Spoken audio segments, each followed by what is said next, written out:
च पितामहाः मातुलाश्वशुराः पौत्राः श्यालाः सम्बन्धिनस्तथा आचार्याः पितरः पुत्राः तथैव च पितामहाः मातुलाश्वशुराः पौत्राः श्यालाः सम्बन्धिनस्तथा आचार्याः पितरः पुत्राः तथैव च पितामहाः मातुलाश्वशुराः पौत्राः श्यालाः सम्बन्धिनस्तथा आचार्याः पितरः पुत्राः तथैव च पितामहाः मातुलाश्वशुराः पौत्राः श्यालाः सम्बन्धिनस्तथा न हन्तुमिच्छामि एतान् न हन्तुमिच्छामि एतान् न हन्तुमिच्छामि అనేది కొంచెం గుర్తులోకి రావాలండి एतान् न हन्तुमिच्छामि एतान् न हन्तुमिच्छामि एतान् न हन्तुमिच्छामि అక్కడ ఫస్ట్ అక్షరం అందరూ చూసుకోండి ఏ అని రావాలి గొంతులోంచి ఏతాన్ అని అనకూడదు ఏ అంటే వయ్యి సౌండ్ లో రాకూడదండి జస్ట్ ఈ సౌండ్ ఏతాన్ నహంతు అని రావాలి ఘనతోపి మధుసూదన ఘనతోపి ఘ అక్కడ మహాప్రాణం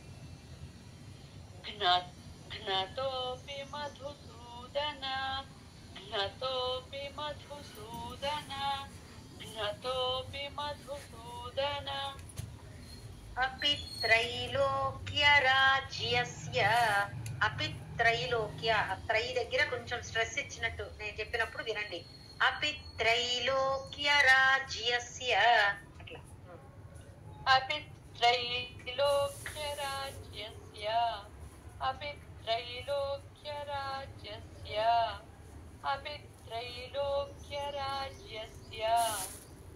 हेतोः किन्नु మహీకృతే కిన్ను అనాలి అక్కడ కిమ్ అనేది సున్నా కొట్టేసి నా కింద నా వంతు పెట్టుకోండి మహీకృతే తేల్చి రావాలి లాస్ట్ లో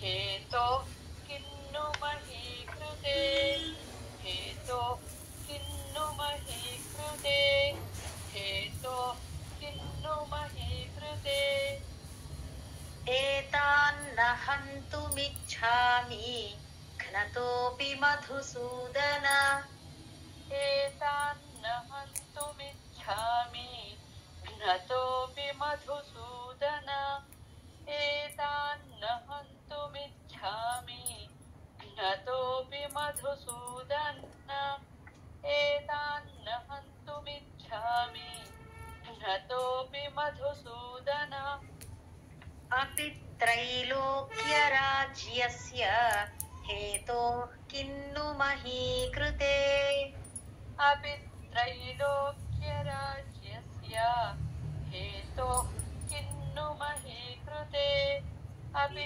त्रैलोक्यराज्यस्य हेतोः किन्नु महीकृते अपि त्रैलोक्यराज्यस्य हेतोः किन्नु महीकृते एतान्न हन्तुमिच्छामि घ्नतोऽपि मधुसूदन अपि त्रैलोक्यराज्यस्य हेतोः किन्नु మహీకృతే ఒక్క నిమిషం అండి రాజ్యస్య జా కింద యావత్తు మర్చిపోవద్దు అక్కడ అలాగే దీర్ఘము హేతో కిన్ను తొందరపడి ఆ హేతో అని కట్ చేసి వేసుకోవద్దు అలాగే మహీకృతే అని చక్కగా రావాలి ఓకే एतान्न हन्तुमिच्छामि घ्नतोऽपि मधुसूदन अपि त्रैलोक्यराज्यस्य हेतोः किन्नु महीकृते ఓకేనండి కరెక్ట్గానే చెప్తున్నారు అంటే వేరే వాళ్ళు గబుక్కుని వాళ్ళ వెనకాతలు చదువుకుంటున్నారు కదా అని వాళ్ళ కోసం एतान्न हन्तुमिच्छामि घ्नतोऽपि मधुसूदन अपि त्रैलोक्यराज्यस्य हेतो किन्नु महीकृते एतां न हन्तुमिच्छामि घ्नतोऽपि मधुसूदन अपि त्रैलोक्यराज्यस्य हेतो किन्नु महीकृते यथार्थराष्ट्रान्नः निहत्यथार्थराष्ट्रान्नः निहत्यथार्थराष्ट्रान्नः निहत्यथार्थराष्ट्रान्नः का प्रीति స్యాజ్జనార్దన. ఇక్కడ స్యాజ్జనార్దన జా కింద జా వస్తుంది చూసుకోండి అందరూ. కా ప్రీతి స్యాజ్జనార్దన. అలాగే జనార్దనకి రా కింద దా మామూలు దా అండి, మహాప్రాణం లేదు, జనార్దన అనద్దు.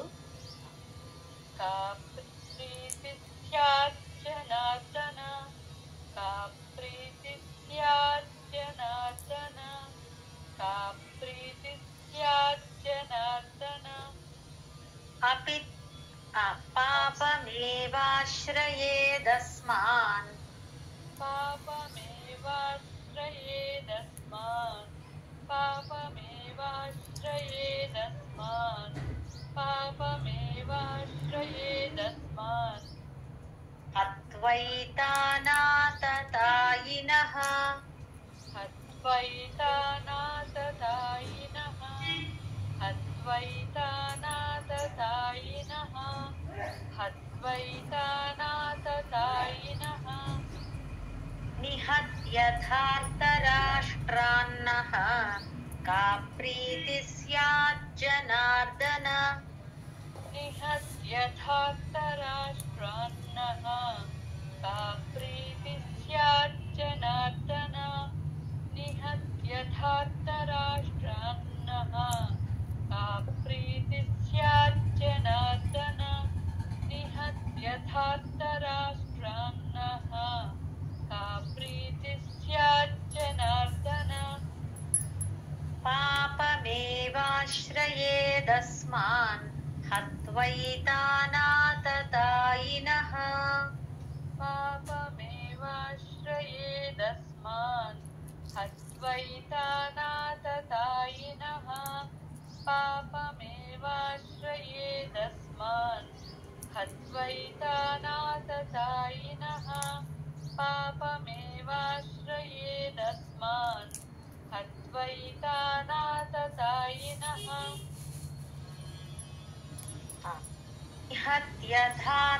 निहत्यथार्थराष्ट्रान्नः का प्रीति स्याज्जनार्दन. पापमेवाश्रयेदस्मान् हत्वैतानाततायिनः. निहत्यथार्थराष्ट्रान्नः का प्रीति स्याज्जनार्दन पापमेवाश्रयेदस्मान् हत्वैतानाततायिनः निहत्यथार्थराष्ट्रान्नः का प्रीति स्याज्जनार्दन पापमेवाश्रयेदस्मान् हत्वैतानाततायिनः अर्हा वयं हन्तुम्. तस्मान्नार्हा वयं हन्तुम् तस्मान्नार्हा वयं हन्तुम् तस्मान्नार्हा वयं हन्तुम् धार्तराष्ट्रान् स्वबान्धवान्.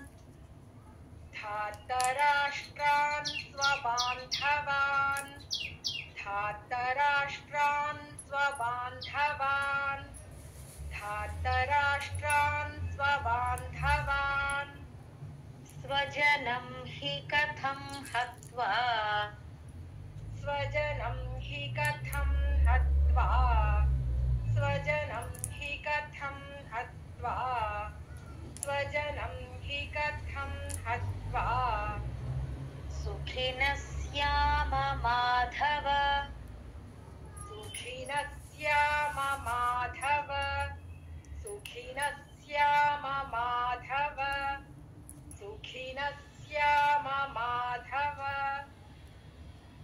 तस्मान्नार्हा वयं हन्तुं धार्तराष्ट्रान् स्वबान्धवान् तस्मान्नार्हा वयं हन्तुं धार्तराष्ट्रान् स्वबान्धवान् तस्मान्नार्हा वयं हन्तुं धार्तराष्ट्रान् स्वबान्धवान् तस्मान्नार्हा वयं हन्तुं धार्तराष्ट्रान् स्वबान्धवान् स्वजनं हि कथं हत्वा सुखिनः स्याम माधव स्वजनं हि कथं हत्वा सुखिनः स्याम माधव स्वजनं हि कथं हत्वा सुखिनः स्याम माधव स्वजनं हि कथं हत्वा सुखिनः स्याम माधव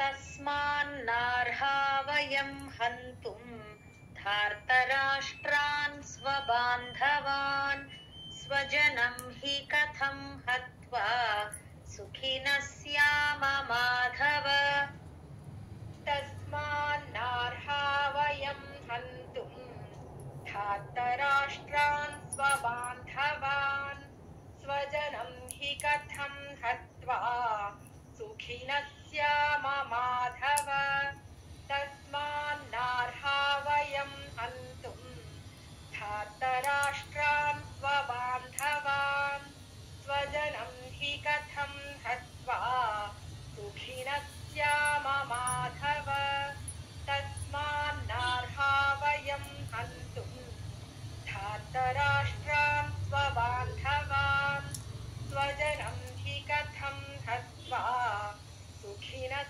स्याम माधव येते न पश्यन्ति यद्यप्येते न पश्यन्ति यद्यप्येते न पश्यन्ति यद्यप्येते न पश्यन्ति लोभोपहत चेतसः लोभोपहत चेतसः लोभोपहत चेतसः लोभोपहत चेतसः కులక్షయకృతం దోషం ఇక్కడ కులక్షయకృతం అకృ అనేది తేల్చి చెప్పాలి కులక్షయకృతం అని అట్లా చెప్పకూడదండి కులక్షయకృతం దోషం కులక్షయకృతం దోషం కులక్షయకృతం దోషం కులక్షయకృతం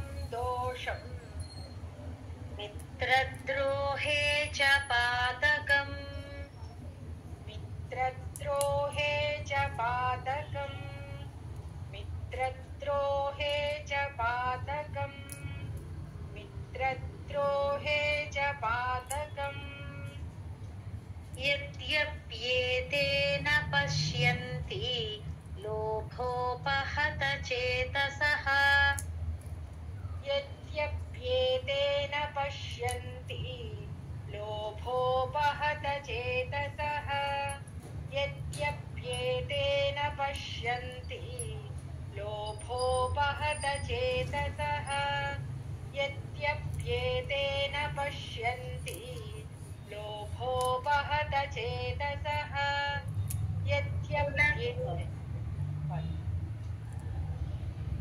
కులక్షయ 3 టైమ్స్ అయిందా అయిపోయింది కులక్షయకృతం దోషం మిత్రద్రోహే చ పాతకం కులక్షయకృతం దోషం మిత్రద్రోహే చ పాతకం కులక్షయకృతం దోషం మిత్రద్రోహే చ పాతకం కులక్షయకృతం దోషం మిత్రద్రోహే చ పాతకం యద్యప్యేతే న పశ్యంతి లోభోపహత చేతసః కులక్షయకృతం దోషం मित्रद्रोहे च पातकम् यद्यप्येतेन पश्यन्ति लोभोपहत चेतसः कुलक्षयकृतं दोषम् मित्रद्रोहे च पातकम् यद्यप्येतेन पश्यन्ति लोभोपहत चेतसः कुलक्षयकृतं दोषम् मित्रद्रोहे च पातकम् జ్ఞేయమస్మాభిః. ఇక్కడ కూడా కథం నా కింద నా వత్తు చెప్పచ్చు. జ్ఞేయ అజ్ఞా అన్నది కొంచెం ముక్కుతో రావాలి. ఎవరికైనా పలకకపోతే మీరు ప్రాక్టీస్ చేసుకోవాలి. జ్ఞా అని అనకూడదు. కథన్న జ్ఞేయమస్మాభిః. లాస్ట్ లో భీకి మహాప్రాణం ఉంది. कथन्न ज्ञेयमस्माभिः कथन्न ज्ञेयमस्माभिः कथन्न ज्ञेयमस्माभिः పాపాదస్మాన్నివర్తితుమ్. पापादस्मान्निवर्तितुम् पापादस्मान्निवर्तितुम् पापादस्मान्निवर्तितुम् కులక్షయకృతం దోషం.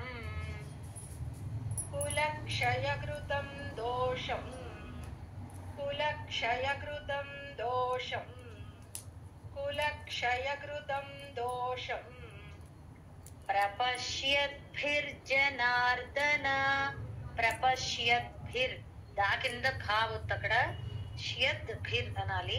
ప్రపశ్యద్భిర్జనార్దన.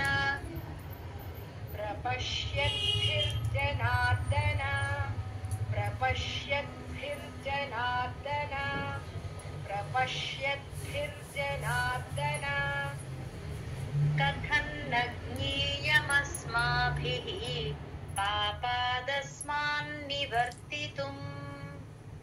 कथन्न ज्ञेयमस्माभिः पापादस्मान्निवर्तितुम् कथन्न ज्ञेयमस्माभिः पापादस्मान्निवर्तितुम् कथन्न ज्ञेयमस्माभिः पापादस्मान्निवर्तितुम् కులక్షయకృతం దోషం ప్రపశ్యద్భిర్జనార్దన. कुलक्षयकृतं दोषम् प्रपश्यद्भिर्जनार्दन दोषम् प्रपश्यद्भिर्जनार्दन कुलक्षयकृतं दोषम् प्रपश्यद्भिर्जनार्दन లాస్ట్ లో దీర్ఘం ఒక్కసారి లాస్ట్ లో దీర్ఘం అంత ఇవ్వక్కర్లేదండి. కథన్న జ్ఞేయమస్మాభిః పాపాదస్మాన్నివర్తితుమ్ కులక్షయకృతం దోషం ప్రపశ్యద్భిర్జనార్దన. ज्ञेयमस्माभिः पापादस्मान्निवर्तितुम् कुलक्षयकृतं दोषम् प्रपश्यद्भिर्जनार्दन ज्ञेयमस्माभिः पापादस्मान्निवर्तितुम् कुलक्षयकृतं दोषम् प्रपश्यद्भिर्जनार्दन प्रपश्यद्भिर्जनार्दन कथन्न ज्ञेयमस्माभिः पापादस्मान्निवर्तितुम् कुलक्षयकृतं दोषम् प्रपश्यद्भिर्जनार्दन कथन्न ज्ञेयमस्माभिः पापादस्मान्निवर्तितुम् कुलक्षयकृतं दोषम् प्रपश्यद्भिर्जनार्दन कथन्न ज्ञेयमस्माभिः पापादस्मान्निवर्तितुम् कुलक्षयकृतं दोषम् प्रपश्यद्भिर्जनार्दन कथन्न ज्ञेयमस्माभिः पापादस्मान्निवर्तितुम् कुलक्षयकृतं दोषम् प्रपश्यद्भिर्जनार्दन कथन्न ज्ञेयमस्माभिः पापादस्मान् निवर्तितुं कुलक्षयकृतं दोषं प्रपश्यद्भिर्जनार्दन. 38-39 శ్లోకాలు చూసుకోండి. ఇది 3వ లైను సమానంగా ఉంది 2 శ్లోకాలకి. మీరు మెమరైజ్ చేసినప్పుడు గుర్తు పెట్టుకోవాలి. ఒక శ్లోకం తర్వాత మిత్రద్రోహే వస్తుంది, తర్వాతది నెక్స్ట్ దాన్ని ప్రపశ్యద్భిర్ జనార్దన వస్తుంది అని చెప్పి గుర్తు పెట్టుకోవాలి. కులక్షయే ప్రణశ్యంతి కులక్షయే ప్రణశ్యంతి కులక్షయే ప్రణశ్యంతి కులక్షయే ప్రణశ్యంతి కులధర్మా సనాతనాః. సనాతన దగ్గర సా కింద సావొత్తు అక్కడ ఉన్నది. కులధర్మా సనాతనాః కులధర్మా సనాతనాః కులధర్మా సనాతనాః ధర్మే నష్టే కులం కృత్స్నం. కృత్స్నం తా కింద సావొత్తు నావొత్తు ఉన్నాయి చూసుకోండి.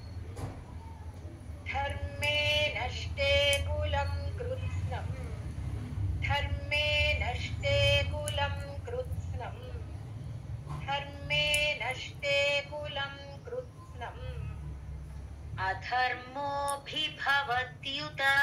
భీభ 2 మహాప్రాణాలు. అధర్మోభిభవత్యుత అధర్మోభిభవత్యుత అధర్మోభిభవత్యుత కులక్షయే ప్రణశ్యంతి కులధర్మా సనాతనాః. కులక్షయే ప్రణశ్యంతి కులధర్మా సనాతనాః కులక్షయే ప్రణశ్యంతి కులధర్మా సనాతనాః కులక్షయే ప్రణశ్యంతి కులధర్మా సనాతనాః ధర్మే నష్టే కులం కృత్స్నం అధర్మోభిభవత్యుత.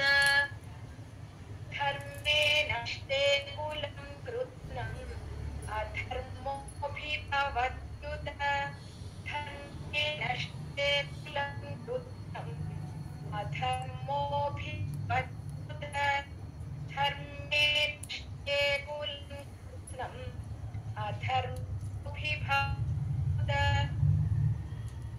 మీ వాయిస్ లైట్ గా బ్రేక్ అవుతుందండి, నెట్ చూసుకోండి.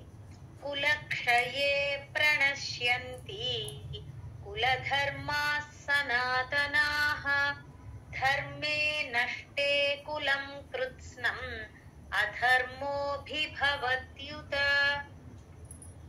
కులక్షయే ప్రణశ్యంతి కులధర్మా సనాతనాః ధర్మే నష్టే కులం కృత్స్నం అధర్మోభిభవత్యుత. కులక్షయే ప్రణశ్యంతి కులధర్మా సనాతనాః ధర్మే నష్టే కులం కృత్స్నం అధర్మోభిభవత్యుత.